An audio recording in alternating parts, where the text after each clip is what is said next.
Hello दोस्तों, TET maths YouTube channel में आप सभी का स्वागत। और आज हम पढ़ने जा रहे हैं एक नया टॉपिक रीट फिजिक्स 2021 में लेवल 2 में ये टॉपिक है। तो इसके अंतर्गत आज हम देखेंगे ध्वनि यानी साउंड।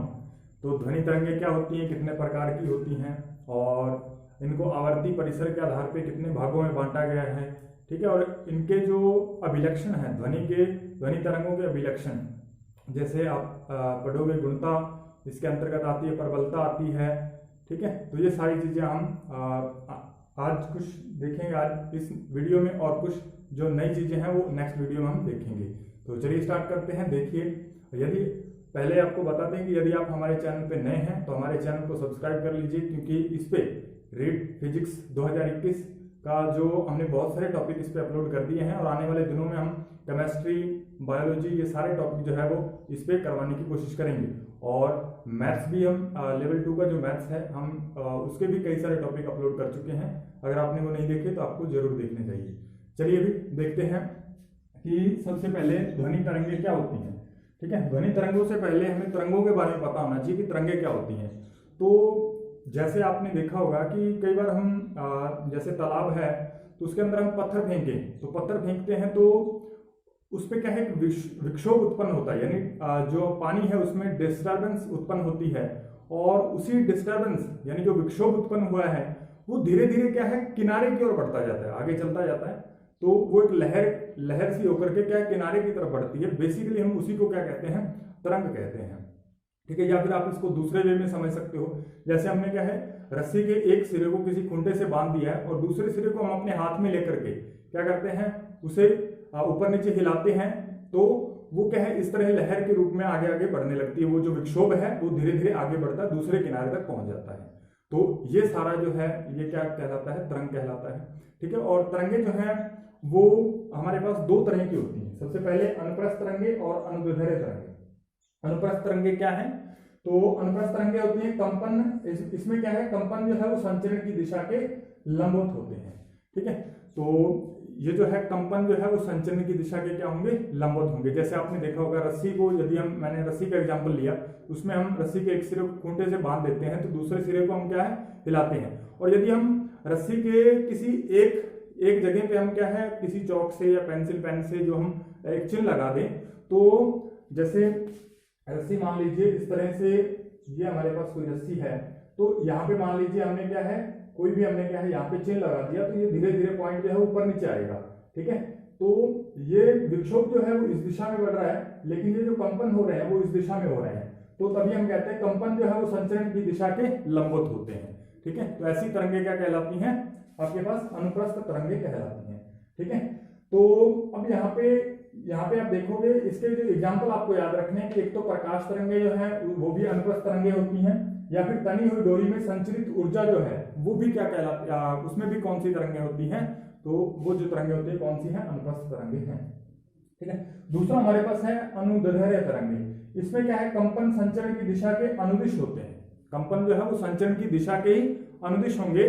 जैसे मान लीजिए हमने क्या है, एक स्प्रिंग को, ठीक है, जैसे मान लीजिए एक स्प्रिंग है, यहाँ पे आप मान लीजिए स्प्रिंग है, तो यहाँ पे क्या हमारे पास स्प्रिंग है, इसको हमने इधर से बांध रखा है और इधर से क्या है, हम इसे दबाते हैं, या फिर आप इसे क्या इधर खींच के थोड़ा छोड़ते हो, तो ये जो स्प्रिंग इस तरह से गति करने लगेगा, इस तरीके से, ठीक है।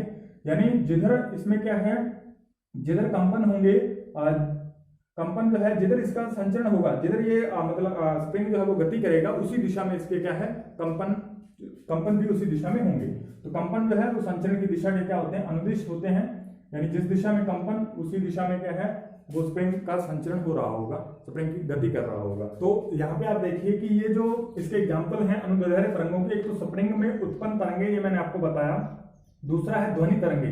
ये रीट में क्वेश्चन पूछा गया कि ध्वनि तरंगे बेसिकली कौन सी तरंगे होती हैं, तो कौन सी तरंगे होती हैं, अनुदैर्ध्य तरंगे होती हैं। ध्वनि तरंगे जो है वो कौन सी तरंगे हैं, अनुदैर्ध्य तरंगे हैं।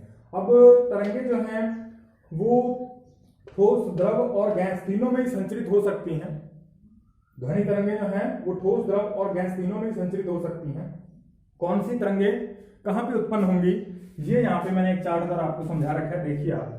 तो यहाँ पे तरंगे हमारे पास, ये ठोस में कौन कौन सी तरंगे संचरित हो सकती हैं, उत्पन्न की जा सकती हैं, तो अनुदैर्ध्य और अनुप्रस्थ दोनों ही तरंगे यहाँ पे क्या है उत्पन्न की जा सकती हैं ठोस के अंदर।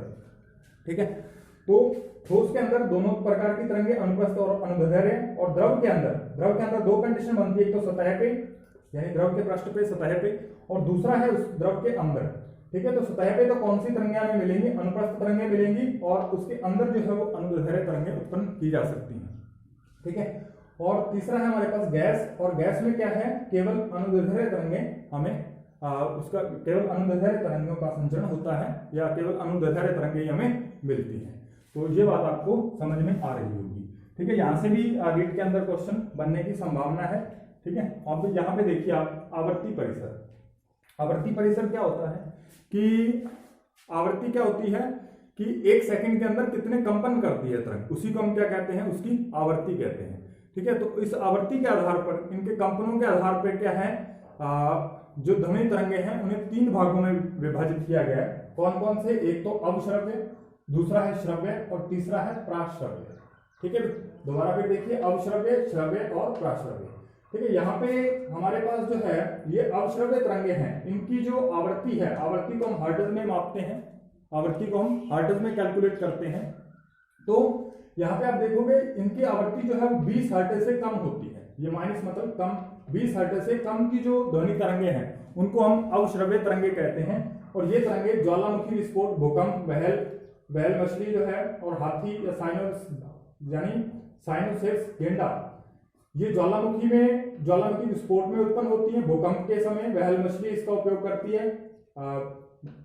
ऐसा माना जाता है कि बहल मछली जो है वो आपस में बातचीत करने के लिए इन तरंगों का उपयोग करती है। ठीक है, और हाथी और जो साइनोसेट्स यानी गेंडा है, ये इन तरंगों को महसूस कर सकते हैं, उत्पन्न कर सकते हैं। ठीक है, दूसरा हमारे पास श्रव्य तरंगे। श्रव्य तरंगों का आवर्ती प्रास जो है वो कहां से लेके कहां तक होता है, यहां से भी रीट के अंदर क्वेश्चन एक बार पूछा गया है, ये भी इंपॉर्टेंट है। तो श्रव्य तरंगे जो है उनका आवर्ती प्रास 20 हर्ट्ज से 20,000 हर्ट्ज तक या 20 किलो हर्ट्ज तक होता है। ठीक है भी, श्रव्य तरंगों का आवर्ती प्रास जो है वो 20 हर्ट्ज से लेकर के 20 किलो हर्ट्ज या फिर 20,000 हर्ट्ज आप कह सकते हो, तो इनके मध्य का होता है। तो इसके अंतर्गत देखोगे आप कौन कौन सी तरंगे आ जाती है, कंपित वायु स्तंभ, और ये जो तरंगे हैं इनको हम क्या है अपने कानों के द्वारा सुन सकते हैं, और ये जो अवश्रव्य तरंगे थी हम इन्हें नहीं सुन सकते, और ना ही हम प्राश्रव्य ध्वनि तरंगों को सुन सकते हैं। ठीक है, तो यहाँ पे आपको कंपित वायु स्तंभ द्वारा उत्पन्न तरंगे वो भी हम सुन सकते हैं, स्वरित्र, द्विभुज और वायलिन। ठीक है, और जो भी बेसिकली जो भी ध्वनि हमें सुनाई देती है वो लगभग इसी प्रास की होती है, 20 हर्ट्ज से लेकर के 20,000 किलो हर्ट्ज के बीच की। उसके बाद हमारे पास आता है भाई प्राश्रव्य ध्वनि तरंगे। प्राश्रव्य ध्वनि तरंगे क्या होती है, ये 20,000 हर्ट्ज से ज्यादा की ध्वनि तरंगे, या फिर आप कह सकते हो 20 किलो हर्ट्ज से ज्यादा की ध्वनि तरंगे क्या कहलाती हैं, प्राश्रव्य ध्वनि तरंगे कहलाती हैं। और कुत्ता, बिल्ली, कीट, पक्षी या चमगादड़ इन्हें क्या है सुन सकते हैं, महसूस कर सकते हैं। और चमगादड़ जो है ये इन प्राश्रव्य ध्वनि तरंगों का उपयोग जो है वो अपना भोजन तलाशने में करता है, क्योंकि इसे जब अंधेरे के समय इसे दिखता नहीं है तो ये क्या करता है ध्वनि तरंगों, ये प्राश्रव्य ध्वनि तरंगे उत्पन्न करता है, और वो मान लीजिए किसी दीवार से टकरा के आती हैं तो इसको पता चल जाता है, ये इनको दोबारा से क्या है मतलब अभिग्रहण करता है, उनको मतलब प्राप्त कर लेता है, तो इसको पता चल जाता है कि आगे क्या है कोई अवरोध है। ठीक है, और जब ध्वनि तरंगे जो है वो कम मात्रा में लौटती है तो इसको पता चलता है कि आगे कुछ छोटा अवरोध है या मेरा शिकार वगैरह कुछ हो सकता है। ठीक है, तो इस तरीके से चमगादड़ जो है शिकार करने के लिए, ठीक है, कीट वगैरह का शिकार करने के लिए प्राश्रव्य ध्वनि तरंगों का उपयोग करता है। और यहाँ पे आप ध्यान रखोगे कि इसकी लैम्डा यानी इसकी तरंग दैर्घ्य जो है 1.6 सेंटीमीटर से भी कम होती है। तो इनकी प्राश्रव्य ध्वनि तरंगों की जो तरंग दैर्घ्य है वो 1.6 सेंटीमीटर से भी कम होती है, ये बात आप ध्यान रख सकते हो। उसके बाद प्राश्रव्य ध्वनि तरंगों के उपयोग जो है वो क्या क्या है, तो गाल्टन की सिटी में इसका उपयोग किया जाता है, और गाल्टन ने क्या है एक सिटी का निर्माण किया था, एक उपकरण का निर्माण किया था जिसे हम गाल्टन की सिटी के नाम से जानते हैं। तो इसके ये जो है वो दाब वैद्युत प्रभाव, इसको प्याजो इलेक्ट्रिक इफेक्ट भी कहते हैं। ठीक है, तो इस पे आधारित ये गाल्टन की सिटी इसने बनाई थी। इसके अंदर क्या है, हाई हाई फ्रीक्वेंसी की ध्वनि तरंगें उत्पन्न की जा सकती हैं, और क्योंकि इनकी फ्रीक्वेंसी जो है वो बहुत ज्यादा होती है, यानी आवृत्ति बहुत ज्यादा होती है, जिसके कारण इनके पास जो है वो एनर्जी भी बहुत ज्यादा होती है। तो इन ध्वनि तरंगों का उपयोग हम संकेत दूर कहीं संकेत भेजने इत्यादि में भी कर सकते हैं। तो दूसरा इसका उपयोग है कि संकेत भेजने में, और तीसरा है समुद्र की गहराई मापने में इसका उपयोग किया जाता है। समुद्र की गहराई जो मापते हैं तो वो इन ध्वनि तरंगों को हम क्या है ध्वनि तरंगों को छोड़ते हैं, और वो जो समुद्र का तल होता है उससे टकरा करके वापस आती हैं, तो फिर उससे हम क्या कर लेते हैं समुद्र की गहराई को मतलब माप सकते हैं उन कैलकुलेशन के द्वारा। और चौथा जो है वो कीमती कपड़े, वायुयान तथा घड़ियों के पुर्जों को साफ करने में। अब कीमती कपड़ों में जैसे मान लीजिए बहुत महंगे महंगे सूट आते हैं बाजारों में, ठीक है, जैसे हमारे पीएम साहब पहनते हैं, ठीक है, तो उनके सूट जो है वो बहुत महंगे होते हैं, तो उनको हम हमारे पास जो वॉशिंग मशीन है उनमें हम सीधा उनको डाल के नहीं धोते, ठीक है, उनको हम उनके बीच में सीधा डाल के नहीं धोते। तो अगर धोएंगे तो फिर वो एक दो बार धोएंगे तो वो सूट जो है उसका सत्यानाश हो जाएगा पूरी तरह से।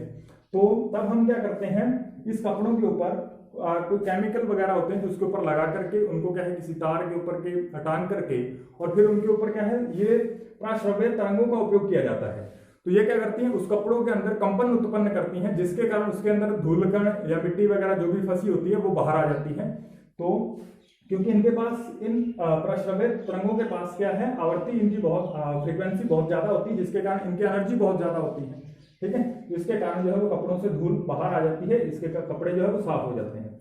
वायुयान तथा घड़ियों के पुर्जों को साफ करने में, अब आपने देखा होगा वायुयान में बहुत कई बार सूक्ष्म पार्ट जहां तक हम सीधे हाथ द्वारा हम सफाई नहीं कर सकते, या किसी उपकरण जो है वो सीधे नहीं पहुंच पाता, तो वहां पे हम क्या करते हैं, या फिर आपने घड़ियों के पुर्जे वगैरह में देखा होगा बहुत छोटे छोटे पुर्जे होते हैं, तो उनको हम किसी ब्रश वगैरह से साफ नहीं कर सकते, तो फिर हम क्या करते हैं वहां पे यहाँ पे हम इनके अंदर जो है प्राश्रव्य तरंगों का उपयोग करते हैं, और ये तरंगे क्या करती हैं, ये तरंगे उनके अंदर जाकर के कंपन उत्पन्न करती हैं, जिससे वो धूलकण जो है वो सारे बाहर आ जाते हैं, और जो वायुयान तथा घड़ियों के पुर्जे जो है वो साफ हो जाते हैं। ये चिमनियों की कालिख हटाने में आपने देखा होगा कई बार फैक्ट्रियों वगैरह में ऊंची जो चिमनियां होती हैं उस पर कालिख वगैरह इकट्ठी हो जाती है, तो उन कालिख वगैरह को हटाने के लिए क्या करते हैं, हम इन ध्वनि तरंगों का उपयोग करते हैं, और ये ध्वनि तरंगे कंपन के द्वारा उन कालिख को वहां से हटा देती है, कालिख जो है वो नीचे गिर जाती है, ठीक है। उसके बाद दूध के अंदर हानिकारक जीवाणुओं को नष्ट करने में भी इसका उपयोग किया जाता है, और धुंध को दूर करने में भी इसका उपयोग करते हैं। जैसे आपने देखा होगा एयरपोर्ट वगैरह पे जहाँ पे धुंध बहुत ज्यादा होती है धुंध के दिनों में, तो वहां पे भी क्या है इन ध्वनि तरंगों को लगातार क्या है उत्पन्न किया जाता है, और लगातार उत्पन्न करने के कारण इनके पास क्या एनर्जी बहुत ज्यादा होती है। तो ये जो धुंध के जो कण हैं उसमें धूल कण या धुआं वगैरह कुछ और कण हैं, तो वो उससे लगातार टकराने की वजह से क्या है वो धीरे धीरे क्या हो जाती है, वो धुंध जो है वो दूर होने लगती है। तो वहां पे धुंध दूर करने में एयरपोर्ट वगैरह पे इसका उपयोग जो है वो किया जाता है, और गठिया रोग के उपचार में भी इसका उपयोग करते हैं, और मस्तिष्क ट्यूमर यानी ब्रेन ट्यूमर का पता लगाने में भी इसका उपयोग किया जाता है। तो उम्मीद है कि ये वीडियोस आपको अच्छी लगी होगी, आपने कुछ नया जरूर सीखा होगा, और मिलते हैं हम नेक्स्ट वीडियो में। और नेक्स्ट वीडियो में हम देखेंगे कि ध्वनि के अभिलक्षण क्या होते हैं, प्रबलता, गुणता और इसका तारतम्य वगैरह क्या होता है, वो उनके उसमें से कौन कौन से क्वेश्चन हमारे एग्जाम से रिलेटेड बन सकते हैं, वो सारे फैक्ट्स हम यहाँ पे इकट्ठे करने की कोशिश करेंगे। तो ये जो यहाँ पे इतना लिखा हुआ है इसमें से अगर क्वेश्चन आता है तो फिर आपको इतने में से ही आएगा, ठीक है। उसके बाद हम इसके गुणों में देखते हैं, वहां से भी क्वेश्चन आने की संभावना रहती है, ठीक है। और फिर उसके जो ध्वनि के कुछ और भी गुण हैं, जैसे अनुरगन है, बहुल परावर्तन है, ठीक है, या फिर परावर्तन है, व्यतिकरण है, ठीक है, ये सारे गुण हम नेक्स्ट वीडियो में हम देखेंगे। तो अगर आप हमारे चैनल को अभी भी आपने सब्सक्राइब नहीं किया तो सब्सक्राइब कर लीजिएगा, और साथ में बेल आइकन को भी प्रेस कर दीजिएगा, ताकि हमारे जो नए आने वाले वीडियोज हैं उसका नोटिफिकेशन आप तक पहुंच पाए। धन्यवाद।